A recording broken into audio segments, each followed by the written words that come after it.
So guys, सबसे पहले मैं बात करना चाहूंगा लेक्स लूथर पर, जो कि साफ दिख रहा है he is nothing more but a power hungry nemesis of Superman. Trailer के मुताबिक ये कॉर्प चला रहा है जो बेसिकली इसके फादर ने बनाई थी in accordance with the comics, जिसका पहले नाम होता था लेक्स कॉर्प। और ये बेसिकली है भी मेट्रोपोलिस के ठीक बीचों बीच थी, अभी फिल्म में पता नहीं कहाँ पर दिखाई जाती है। तो सबसे पहले दोस्तों फटाफट बात कर लेते हैं इस सीन में जो सिटी आप देख रहे हो दो हिस्सों में टूट रहा है। तो दोस्तों मेरी थ्योरी इस पर यह है कि जो सुपरमैन का फोर्ट्रेस ऑफ सॉलिट्यूड है, अगर आप गौर करो तो ये जमीन के अंदर से निकलता है। लेक्स लूथर ने फोर्ट्रेस ऑफ सॉलिट्यूड ढूंढने के लिए ही सिटी को ऐसे दो हिस्सों में कटवाया होगा मेटामॉर्फो के जरिए, ताकि इसके अंदर से देखा जा सके कि फोर्ट्रेस ऑफ सॉलिट्यूड है कहाँ पे। पता नहीं हो, कुछ भी हो सकता है, ये तो थ्योरीज ही है ना सिर्फ। इसके बाद जी लुइस लेन का टेप रिकॉर्डर, जो कि बेसिकली शो ऑफ कर रहा है कि ये लॉटेक कंपनी का है। ये वही कंपनी है दोस्तों जो जस्टिस गैंग को स्पॉन्सर और फैसिलिटेट करती है। इसके अलावा दोस्तों इस ट्रेलर के एंड पे एक सीन है जहाँ पर सुपरमैन अपने पेट के साथ, क्रिप्टो के साथ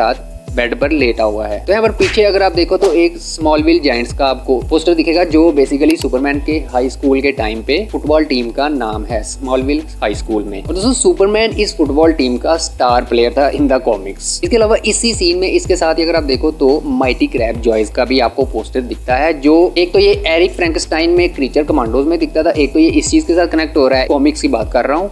ये सुपरमैन के चाइल्डहुड के टाइम पे एक बैंड भी था। इसके अलावा डेली प्लैनेट के ऑफिस में भी आप अगर देखो तो माइटी क्रैब जॉयस के पोस्टर आपको नजर आ सकते। इसके साथ ही अगर आप स्क्रीन पर देखो तो ये बंदा बिल्कुल विजिबल तो नहीं है, लेकिन अगर रूमर्स की माने तो ये मार्शियन मैनहंटर हो सकता है। इसके बाद जी फ्रैंक ग्राइलो का कैरेक्टर भी रिक फ्लैग सीनियर प्रमोट होकर सेक्रेटरी ऑफ डिफेंस बन चुका है। ये चीज तो कंफर्म हो चुकी है कि ये पीस मेकर सीजन 2 में अपीयर होगा, पर साथ साथ ये भी रूमर्स आ रही हैं कि ये वहां पर अपने बेटे के कातिल को चेज करेगा, जो मोस्ट प्रोबेबली जॉन सीना का कैरेक्टर हो सकता है। लेकिन यहाँ पर इसे पहला टास्क यही दिया गया है कि सुपरमैन को अरेस्ट करे। द इंजीनियर का भी डेब्यू हो चुका है, प्लेड बाय मारिया गैब्रियल डिफारिया। तो दोस्तों ये भी डीसी कॉमिक्स की ही ओरिजिनल कैरेक्टर है, खुद को हर किस्म की मशीन के साथ इंटरफेस करवा सकती है and she can be anything she imagines. और इसके साथ ही अगर आप देखो तो इसे काफी सारे लोग अल्ट्रामैन बोल रहे हैं इसके यू शेप्ड एम्बलम की वजह से। अच्छा एक बात मैं आपको बता दूं, इसकी जो पावर्स है ना वो इसे क्रिप्टोनाइट से मिलती हैं, जबकि इसकी वीकनेस भी सनलाइट है, यानी कि ये एंटी पैरेलल हो जाता है सुपरमैन के।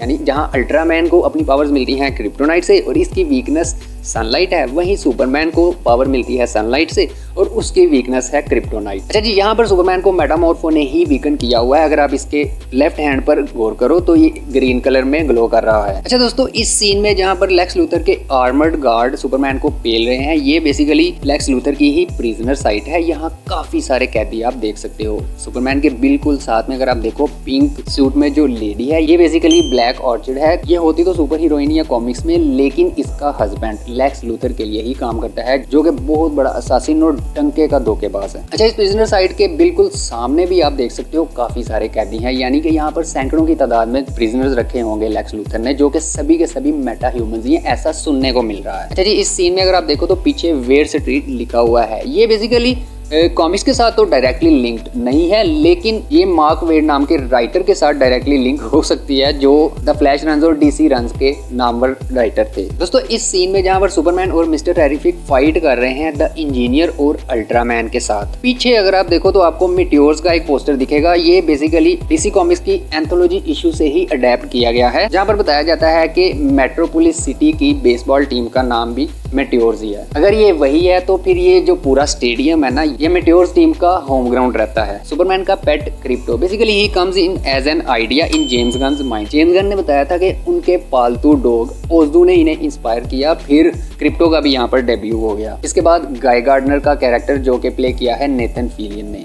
रूमर्स की माने तो ये लैंटन सीरीज में भी अपीयर होगा, जो कि बहुत ही ज्यादा अडल्ट और वियर्ड होने वाली है। सो मोटू और छोटू इससे दूर ही रहना। अच्छा दोस्तों, गाय गार्डनर के कैरेक्टर पर अगर आप गौर करो तो he looks quite arrogant with cocky attitude, बिल्कुल अपने मैग्नीटो की ही तरह। इसके बाद दोस्तों हॉक गर्ल भी बेसिकली फीमेल वर्जन है हॉकमैन का, जिसे हमने पहली या फिर आप कह लो आखिरी बार ब्लैक एडम में देखा था। दोस्तों इसके हाथ में भी हॉकमैन की ही तरह एंथ मेटल, जिसे नाइन्थ मेटल भी बोला जाता है, वैसा ही मेस है जो इससे स्ट्रेंथ देता है। इसके बाद अगर आ जाए मिस्टर टेरिफिक पर, प्लेड बाय एडी गाथी की। इसके बाद दोस्तों कोई obvious Meta human super power तो नहीं है, but he is the genius man alive on planet earth. इसकी जैकेट पर अगर आप देखो तो फेरी प्ले लिखा हुआ है, जो इसका अपना ही स्लोगन है विलन्स के खिलाफ सिटी के। और तो और ये भाई साहब एथलीट भी हैं। ओके दोस्तों, ये थी आज की वीडियो। अगर आपने कोई डिटेल नोटिस की हो और मैंने मिस कर दी हो तो वो भी मेरे साथ ज़रूर शेयर कीजिएगा। वीडियो पसंद आई हो तो लाइक ज़रूर कीजिएगा और मिलेंगे अगली वीडियो में। अल्लाह हाफ़िज़।